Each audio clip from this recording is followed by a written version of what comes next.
Hello, everyone, and welcome to your Daily Detroit for Friday, May 24th, 2024. I am Jer Stays, coming to you from the studio at Techtown, and across the table from me is none other than Mr. Friday on a Friday, Devon O'Reilly. How are you, sir? Jer, it's great to be here. Summer is basically officially here. We've got great weather. We're here in our t-shirts in the studio.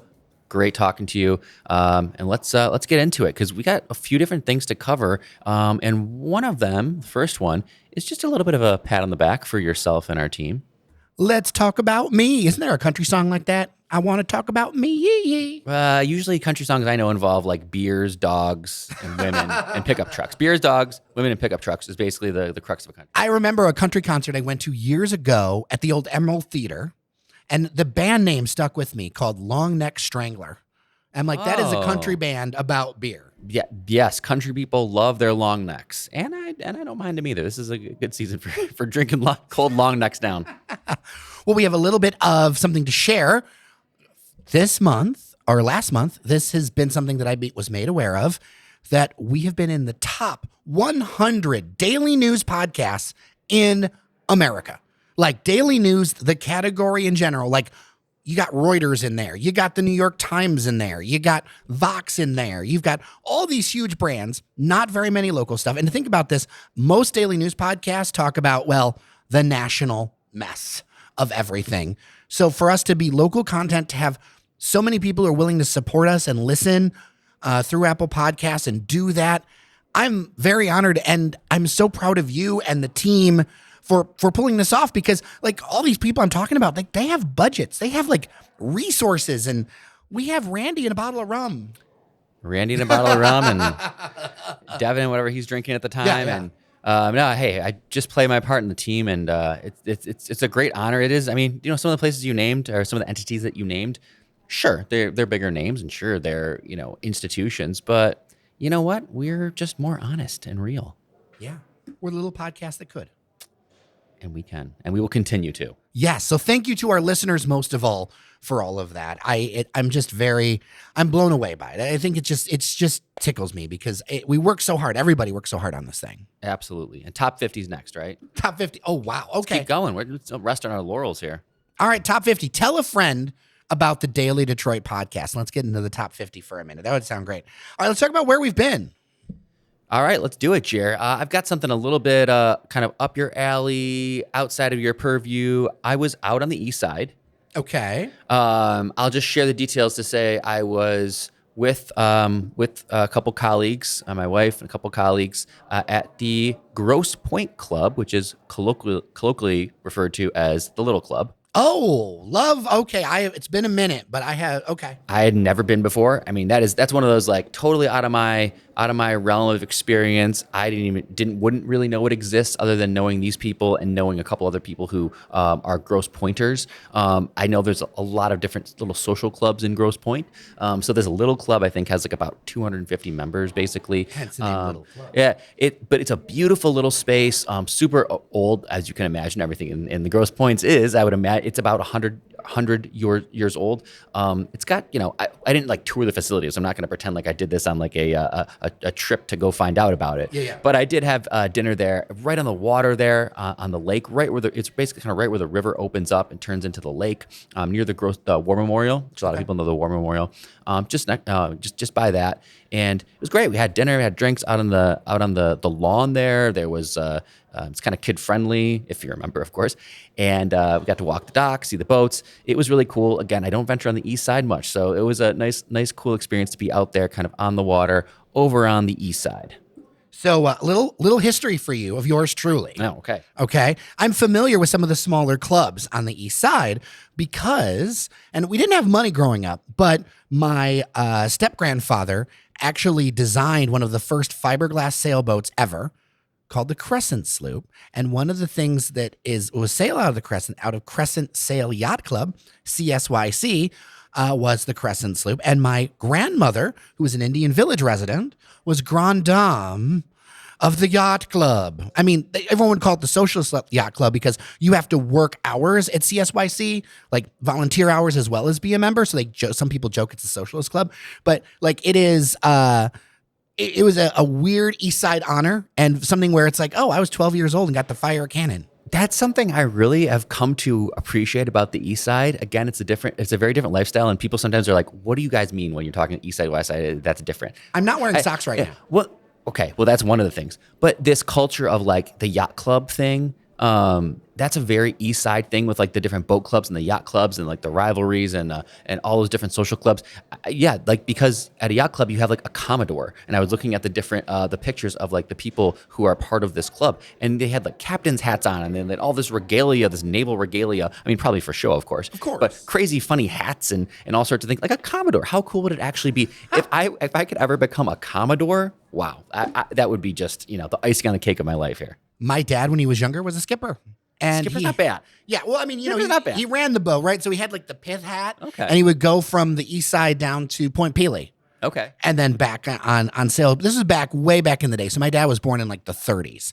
So this is back in the day. But yeah, that was a thing. Yeah, so I found out all about this. We've got the little club here, and then there was also the old club, which is on Harson's Island, and Grosse Pointe Yacht Club. So I appreciate the East Side. There's also a lot of naval kind of water adjacent history and a lot of cool things to do. So that was my little sojourn out to the East Side, and I enjoyed it a lot, Jer. This is where you've been, and it's kind of just where you've been as a broad sense because you were on the move. I was everywhere. Scooting around.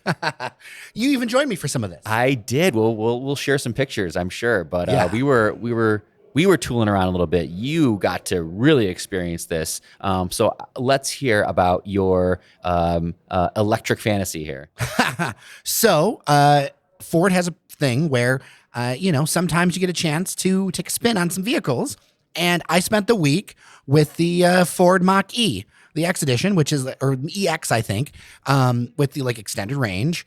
But man, what a vehicle. Like I have so many thoughts about it that I'm going to put into a written review. But I think having driven, I've driven a Bolt, I've driven a Volt, I've driven a Tesla. I was going to say, I think for me, again, someone who doesn't drive EVs or has been in a few of them, what I want you to do is, for the listeners, help summarize, like, for a non-EV person, for someone who's never driven an EV, what are like the top three things like, whoa, you're going to notice this? And for people who have driven other EVs, what are your top things that like, why is this different?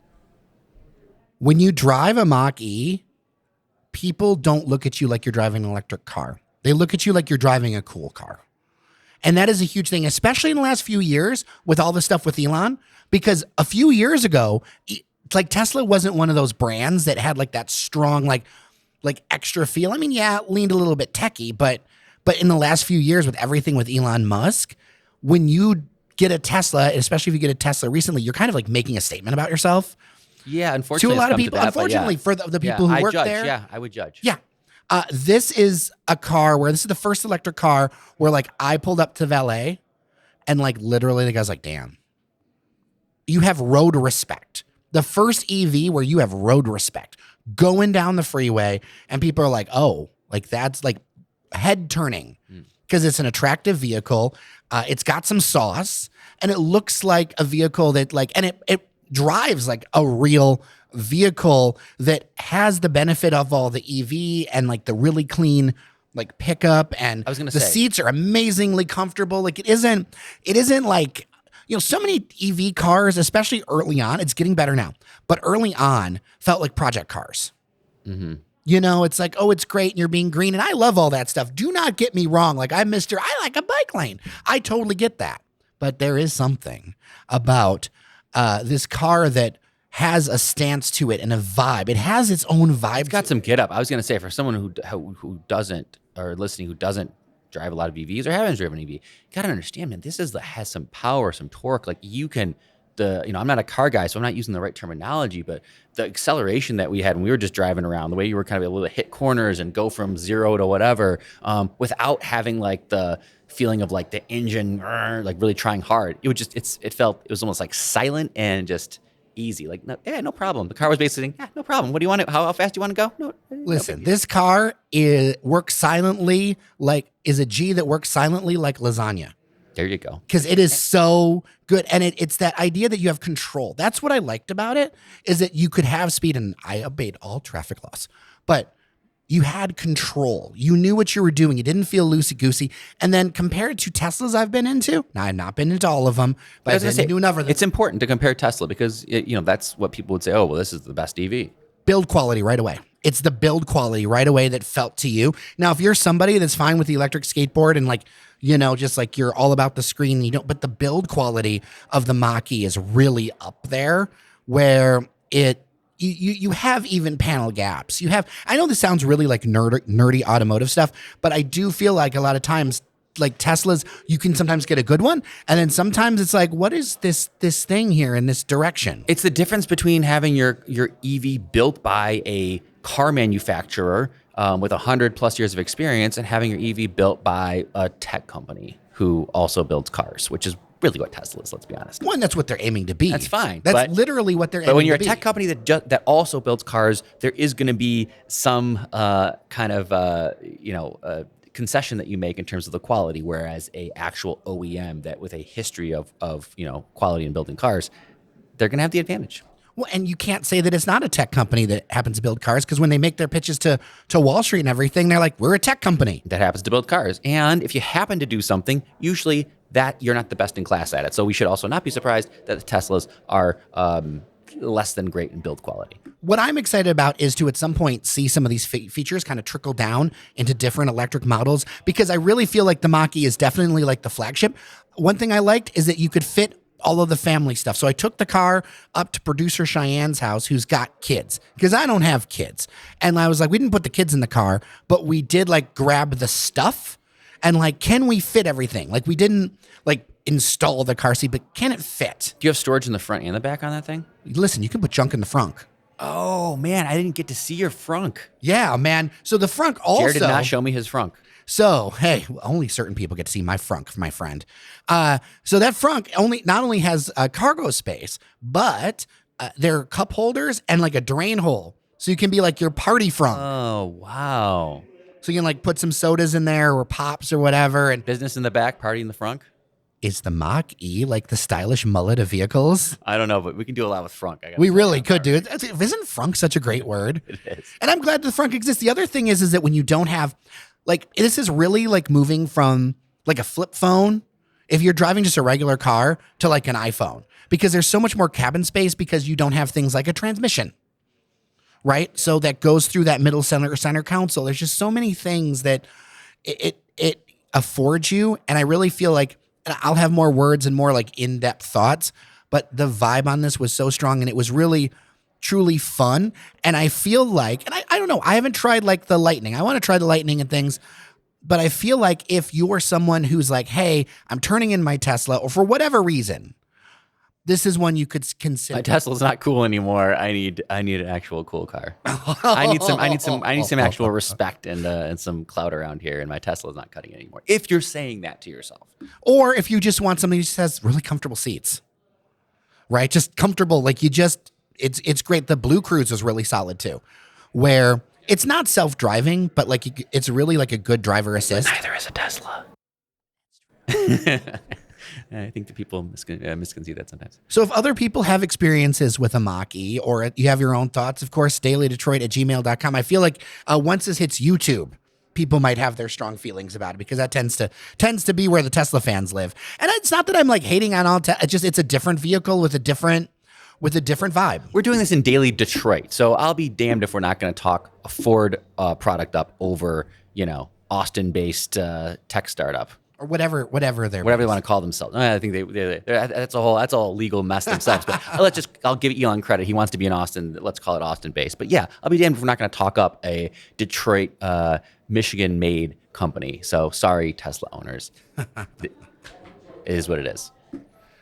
So real quick, I had a chance to tour the homes being built by Greatwater Homes. We had talked a little bit about them. I had a chance to tour them this week, actually. And the homes that I toured are already sold. Like literally, I toured them the next day someone bought them. Well, I mean, again, we talked about the surface level, I think a week or two ago, and we both were really kind of bullish on this and saying, yeah, this is great, more of this, because you're getting kind of that mid-level. And again, I know some people are going to think and push back and say, oh, that mid-level, if it's 250 to 400. But let's be honest, that actually is. If Now you that's look at mid-level. If you look at the region, in terms of home prices, that's kind of in the meat of the middle. And that is affordable to a lot of people at this point, middle class people who live in the city. So I think that it was a great idea. I didn't get to see them like you did, but it sounds like at least they're worth the money given what the market is, right? Yeah, one of the things I liked about it is they had a lot of features that like harken back to ye olde days in them. Even with like it's definitely Dumbwaiter. I wish, right? Wouldn't that be Butler's amazing? Pantry, whatever. Actually, there was some really good pantry space in some of Nice. these. So that's I will say that.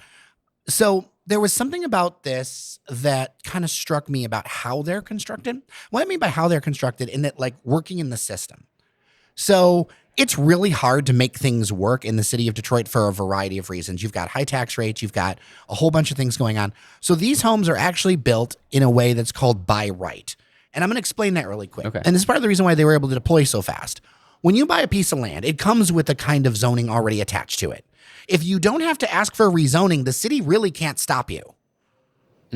Or gum things up or slow things up. And still, the city still has a lot of issues with that. There are a lot of things that I think that Mayor Mike Duggan has done well as far as wanting to bring businesses in, but the infrastructure is not there for a lot of things. And it needs to be improved. And the zoning ordinances need to be revisited completely if we want to see different kinds of things. So these houses were built in the size and space of what you can legally. And that's part of why. So I've seen some criticisms of these. Why isn't it more dense? Whatever. This is what the city wants. This is what the city allows. And if you want to build things quickly and efficiently, which you need to do. Yes. And the thing is that, and I've talked to multiple developers about this, even if you charge premium suburb rates, you still can't make money in the city because of all your incidentals and then also all of your taxes. This is also why you're seeing less rentals. Because if you have a rental, you have to carry that property tax. Yeah. Even with some abatements, you still have to carry it. When you sell it, you can get a hold of an NEZ for a number of years and pay like something like the average state tax rate. So it's a lot more reasonable because otherwise none of the math work. And in fact, I think those high tax rates are part of why you're seeing even higher rents than they need to be. I think that we really need to address that. There needs to be a program, whether it's the foundations or whatever, to look at like filling the gap. Maybe they do LVT, but maybe we just lower the rate and then find somebody to fund filling the gap so that you can make the numbers work on these projects, because the problem really is the numbers just don't work. The infrastructure to build these kind of things, they found a kind of little bit of a hack to do this by right, and you're going to see more of that.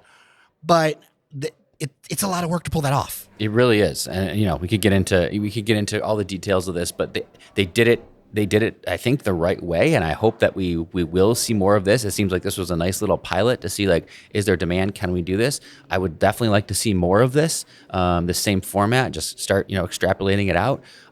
You can go on either side of that 250 to 400. You could probably go into the 5.6 if you built larger homes. You could probably get down to maybe 200 if you kind of did even a smaller format type of home, or maybe an attached condo style. But I love where this is going, and I'm hoping that we'll hear more about this. Yeah, and if people don't know, it's over on, you can see them over on Fischer near Indian Village, which really puts it in a good position next to a bunch of like other stuff near you. And it looks, you look at these open fields and you're like, why? I know some people who are very strong urbanists. You're like, why don't we build like a huge apartment block or something? You can't. No. You can't. And a lot of these lots are split up in different ways. And you have to be practical about like what's there and also what the neighborhood wants. And the thing about these homes, as somebody who lived on the east side, these new homes are the scale and size of what used to be there. So a lot of people feel a different way about them than something that feels imposed. Yeah, it fits with the neighborhood and the community. So again, bravo to everyone who worked on this, and I hope it can be replicated. And I hope one day that I have the fundage to go ahead and buy one of those, because that would be pretty nice. Are you talking to someone in particular? I mean, I'm talking to you. Let's save Someone local, who owns let's one of these save local homes. news and get me a real salary. Somebody please bequeath Jer one of these homes. Bequeath. Crowdfunding so I can have a house. No, in all seriousness, it is a very good, it's a very good situation to see, and just to see so much interest in it. The other thing is that I think from a talent attraction piece, there is a story you can tell of, yes, lots of places have brownstones and other stuff. And I think we should still have higher density stuff. There was some new stuff in Hamtramck I saw recently. It was really interesting. But I think there is a case to be made for a separated house, a yard, some of the amenities that you're not going to get in all tech competitive cities, but still have enough density, kind of a medium density to have services and all that stuff. Yeah, absolutely. Jared, I was thinking when we get into the top 10 of podcasts, we'll get you that house. Yeah, right. I wish. All right. Before we go, we have to tell people what we're up to next week and give them a little bit of a heads up. We are on the cusp of one of the busiest weeks of my year. Fairly busy week for you too, actually. I am just terrified looking at my schedule. We have the most pre-booked interviews we've ever had. It is our annual trip to the Mackinac Policy Conference, the Catalina wine mixer of Michigan. I don't think there's a wine cave though. Somebody's got a wine cave in one of those houses. Let me tell you right now. We definitely got bourbon caves. I know. There you go. There's those at the Grand for sure. Mackinac Policy Conference is next week. I'm just to let everyone know, it's sold out. The entire island has been booked. For people who don't know what the Mackinac Policy Conference is or kind of how popular it is, the registration has been sold out for almost a month now. Not a single room to be had on the entire island. Mackinac City is filling up. So this is a big deal. It's a real, it's going to be kind of a who's who. A lot of networking, a lot of glad handing. Everyone from politicians to business leaders to nonprofit leaders to small business owners are all going to be up there. I'm looking forward to kind of the piece that I get to play, which I'm very honored to always be able to do this every year, is to take our Mackinac Future Leaders Group up there, which is 25 to 30 individuals who are in business and nonprofit, like I said, small business owners, entrepreneurs, young professionals who are really making a difference in Detroit in their respective fields. And they get to go up to Mackinac on a scholarship, basically, because it's very cost prohibitive to go to this conference. They get to go up on a scholarship and enjoy the conference, take in all the sites, and I kind of curate a really cool menu of events. So I'm going to make sure they get to talk to Mayor Duggan. They're going to get to talk to Secretary of State Benson. They're going to talk to the conference chair, Suzanne Shank, get them some FaceTime with some of those folks. And so it's a pretty cool opportunity. Well, and a lot of these people are in the age group people say needs to be heard more. So it's a really important thing that you're doing with this to get people into the room and start to understand what it's like to be in the room. And I know that like every year somebody will be saying, well, are you doing Mackinac? Let me tell you, it's one of the best places to connect to people in a way that makes sense and is actually authentic, because when you're down here, and I know this because I used to work in corporate communications, if you are in Detroit, you're going to get pulled away from other things that you need to do. And if you want to have a focused conversation that is not just about like the business, but also policy and all the other things that are happening, that kind of space really helps a lot, because when you have a distance, it's not like you can get pulled into another meeting or something like that. It's really important to have that distance as someone who has that experience. Everyone's just up on the island, and there is a democratization that happens, honestly, where no matter who you are, like the CEO of Huntington Bank can just be sitting next to you, and you might be eating lunch together, and you just strike up a conversation because he's there on the porch and you're there on the porch. Or think of any nonprofit leader or senator. That's the type of intimacy you get with Mackinac. No one can go anywhere. Nobody can hide. Everyone always ends up downtown, right? The Pink Pony, listening to the interesting guitar man who sits. We'll have to cover this when we're up at the island. But yes, I'll share it on social media. Yeah, the Pink Pony situation with the live music. It's a very just unbelievably unique experience. Mackinac Island is already a unique experience for all those who have been there. I mean, it's nationally recognized, globally recognized, but Mackinac Island plus this conference is really special, and I just love going up every year. Now, before we go, I want to mention that all the stuff that you do with leadership, this is actually something that you all can participate in if you're interested. And here's a little tip. Get your boss to pay for it, right? Get your boss, because this is something that is called professional development. Asking for that professional development, I think, is a good thing. It'll help advance where you're working, but also, I mean, of course, if you want to do it yourself, but Devon, people can participate in it. Yeah, you're so kind to tee that up for me, Jared, because that is a good point. And you did make you also made me think of something that I don't think people realize. If you work even at a nonprofit, a professional organization, or a business, oftentimes what I've come to learn is that there's these professional development budgets that often go untapped in organizations, and you don't know until you ask. And the finance people are like, well, if no one asks for it, I guess we just roll it into something else. But if you can find out, I bet there is some money for professional development, and programs like this I think are worth every penny. I'm biased clearly, but Leadership Detroit, we are accepting applications right now for Leadership Detroit through June 14th. That is kind of the coup de grace, the capstone leadership development program that we offer, and really capstone leadership program in the state. So if you haven't done that, talk to an alumni. There's over 2,000 of them running around doing all sorts of cool stuff. Many of them listeners. Many of them listeners. So shout out to LD and all the best classes ever out there. I'll see some of them up on the island. But yeah, that's also something that I get to do. And I would love to cross more streams of listeners and LD participants. That would be really cool. Yeah, it's something else to be at events or out and about in the city and run into people who listen to the show, but also are like involved in the community. And like, that is very rewarding for me, even though we're not the biggest show in the world, although we're in the top 100 of daily news. I'll take it. It's still really cool to see that. There's something definitely very fulfilling about being recognized for that when I'm out doing my other duties. And like you said, in our current class, I had a couple people call up to me early on in the year and we're like, oh, you're the Daily Detroit guy. You're from Daily Detroit. And I was like, whoa, blindsided because I had my other hat on. But it's always really cool when that happens. If people want to sign up. DetroitChamber.com/leadership-Detroit. Find out all sorts of information. Follow the social media. We're at leadership_Detroit. That's probably the best way to see what's going on because we put all sorts of great content out there and you get to see a lot of my face. So if you haven't had enough Devon through this, I got even more for you. All the Devon, all the time. All right. We are done for today and the week. We will start next week on Tuesday because of the holiday with a conversation with Matt Friedman, PR excellence. If you don't know, we have a great conversation about the future of media, about local media changes at local TV stations, and just, I think, a really good thing to kind of kick off that conference week. And then we will be doing shows from Mackinac Island for the rest of that week. We will be up there. We will be sharing social media, all that. So programming note, I think it'll be a lot of fun. And yeah, thank you so much for listening. Thank you to our team. Thank you to everyone who made all of these things happen. I'm Jer Stays. I'm Devon O'Reilly. Thank you so much. Remember that you are somebody, and we'll see you around Detroit. Talk on Tuesday.